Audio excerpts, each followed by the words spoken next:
Este vídeo não é uma recomendação de investimentos. O objetivo do canal Lucra Comigo é apresentar notícias, análise e insights de especialistas sobre o mundo cripto. Cuidado com os bots nos comentários. Isso é golpe. É pessoal, o Laranjão está de volta e com ele um futuro promissor para o mercado cripto. Isso mesmo, Donald Trump venceu as eleições americanas e, como sabemos, ele é pró-cripto e entusiasta de Bitcoin.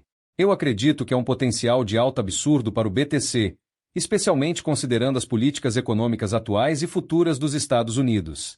E para falar sobre o que pode vir por aí, hoje nós trazemos ninguém mais, ninguém menos que Arthur Reis, cofundador da BitMEX e uma das grandes mentes do mundo cripto, numa recente entrevista ao canal Altcoin Daily após a eleição americana. Ele compartilha suas previsões para o mercado de criptomoedas em 2025, após as eleições. Eu tenho certeza que você também quer saber qual será o destino do Bitcoin depois desse cenário político. É ou não é? Então, lucra comigo e vamos explorar tudo neste vídeo, passando também pelas altcoins, Ethereum, Solana e, claro, minha aposta principal para 2025. Antes de entrarmos nos detalhes, já deixa seu like e se inscreve aqui no Lucra Comigo para não perder nenhuma atualização. Eu trago um conteúdo diário para deixar você por dentro do que realmente importa no mundo cripto. Sobre o Bitcoin pós-eleições, Reis acredita que podemos ver um período de volatilidade marcado por um clima de incerteza.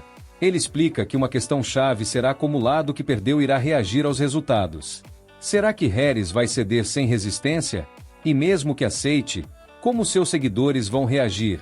Para Reis, quem ganhou o pleito importa menos do que parece, pois as políticas econômicas dos Estados Unidos estão bastante limitadas pela própria situação da dívida nacional e pelo objetivo das elites americanas de manter o status de superpotência militar. Na visão dele, as escolhas econômicas dos candidatos eram poucas, e qualquer uma das alternativas seguiria políticas bastante similares, ainda que com algumas diferenças de estilo.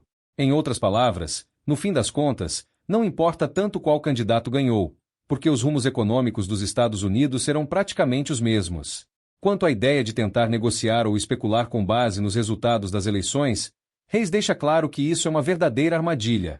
Ele cita a recente alta do Bitcoin para $74 mil na semana passada e sua queda para 66 ou 67 mil pouco depois. Segundo ele, tentar fazer uma aposta, digamos, pró-Trump ou qualquer coisa parecida é como jogar uma moeda para o alto. Bom, eu particularmente não concordo com ele, porque vimos que o Bitcoin bateu 76k e o Trump é a favor do BTC, diferentemente da esquerdopata da Kamala. O Bitcoin bateu seu all-time high porque o Laranjão estava se encaminhando para a vitória, ou seja, o mercado estava eufórico com a sua iminente vitória nas eleições, o que se confirmou, né? Arthur Reis fala sobre como muita gente se deixa levar pelo canto da sereia dos candidatos, especialmente porque eles sabem dizer as coisas certas para atrair os votos e, claro, o apoio financeiro. Mas ele prefere ir direto ao ponto, e, para ele, a perspectiva para o Bitcoin em 2025 não depende tanto de quem vencer as eleições. Reis acredita que a verdadeira questão está no ciclo de impressão de dinheiro. E, se você acompanha o Lucra Comigo, já sabe que chamado ciclo de 4 anos do Bitcoin geralmente indica um período de alta, com o próximo ponto crítico chegando no ano que vem. Mas, ao invés de cravar um ciclo exato, Arthur prefere basear sua análise na quantidade de dinheiro que os governos decidirão imprimir. No fim das contas, ele ressalta que a tecnologia do Bitcoin é sólida. A questão central, então, passa a ser: quanto dinheiro será injetado pelos grandes blocos econômicos, Estados Unidos, China, Japão e zona do euro? Porque são essas economias que realmente influenciam o cenário global. E esse aumento de liquidez acaba buscando um lar. E que lugar melhor para um ativo de oferta limitada e duração infinita do que o Bitcoin? Com base nessa visão de mercado, Reis acredita que o próximo ano vai ser um período particularmente interessante para o Bitcoin. Ele projeta que o preço do Bitcoin pode estar entre 100 mil e 250 mil dólares até o final do ano que vem. E, para 2025, ele ainda vê a possibilidade de alcançarmos a marca dos 100 mil dólares. No entanto, ele também alerta para os riscos. Suponha que com a vitória de Trump, nesse caso, Janet Yellen, uma democrata, junto com Jerome Powell, presidente do Federal Reserve, podem hesitar em oferecer o tipo de suporte econômico necessário para impulsionar o preço do Bitcoin a níveis mais altos até o fim do ano. Por outro lado, se Harris vencesse, Reis acredita que o Tesouro sob o comando de Yellen poderia continuar a estimular os mercados, mantendo a liquidez elevada. Na entrevista, o Altcoin Daily diz que entende a visão de Reis e deixa claro que é libertário e votou em um terceiro partido nas últimas 2 eleições.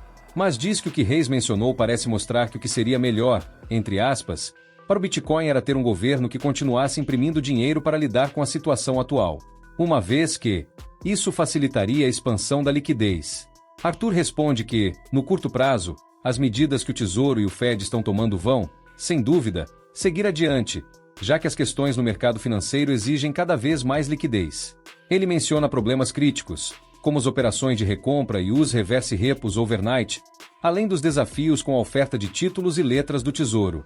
Essas questões mais técnicas, que giram em torno da infraestrutura dos mercados financeiros americanos, são problemas que só serão resolvidos quando o aperto quantitativo terminar.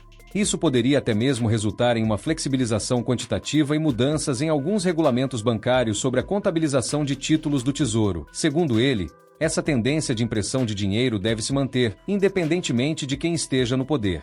Se Harris ganhasse, por exemplo, o governo continuaria seguindo o que foi feito nos últimos 4 anos, ou seja, expandindo a base monetária para dar suporte às metas que foram anunciadas. Agora, com Trump, as agências do governo podem acabar colocando um freio nas políticas dele, por causa do atrito entre suas posições e a oposição interna. Mas então, quando Trump e Biden implementaram os cheques de estímulo, uma coisa curiosa aconteceu. Eles distribuíram dinheiro diretamente para as pessoas.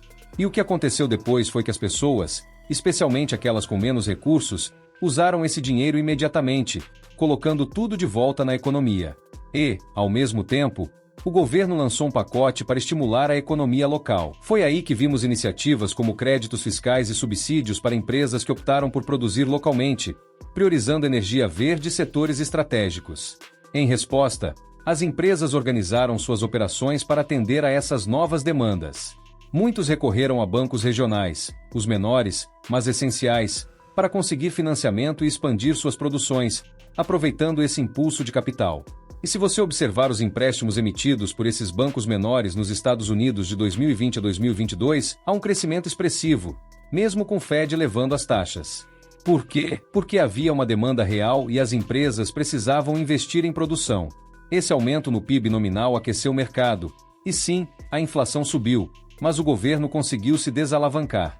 Ou seja, no período de 2020 a 2022, passamos de um que é para os ricos, de 2008 a 2020, para um que é para o povo, que teve resultados significativos para a economia real. Reis explica que, de 2022 para cá, parece que o Fed voltou a focar em operações que beneficiam principalmente os mais ricos, retornando ao modelo antigo.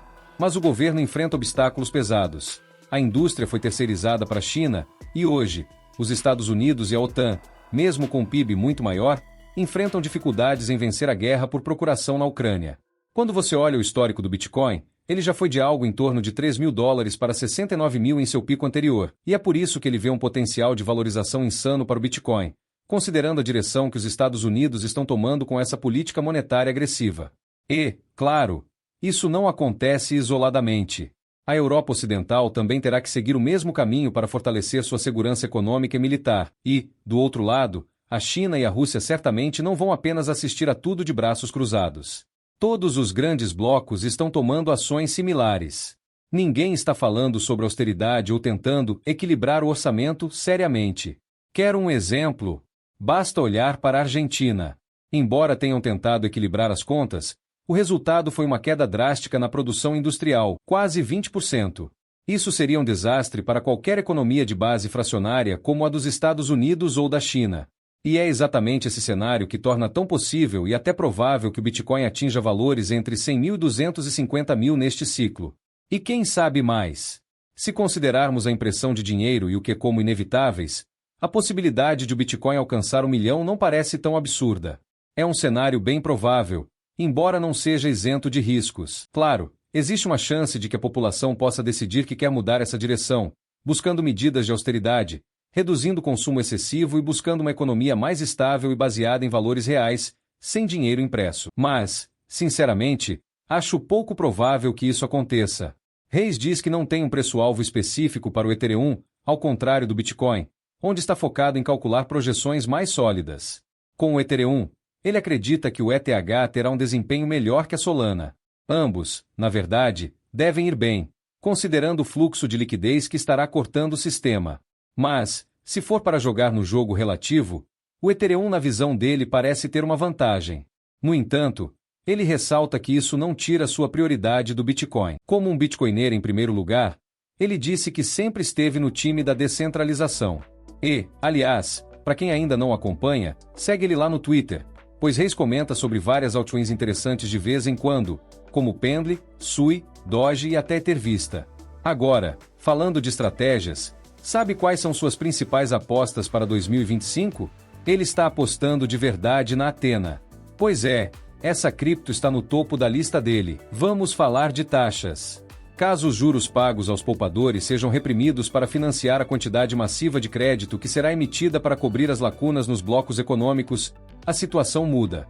Isso se assemelha muito ao que vimos na China nas últimas décadas, onde os ganhos industriais se mantiveram entre 10% e 20%, enquanto as taxas sobre depósitos bancários ficaram entre 3% e 5%. Esse cenário parece estar chegando ao Ocidente e, com isso, o desejo de alavancagem no mercado de criptos pode inflar o preço da Athena.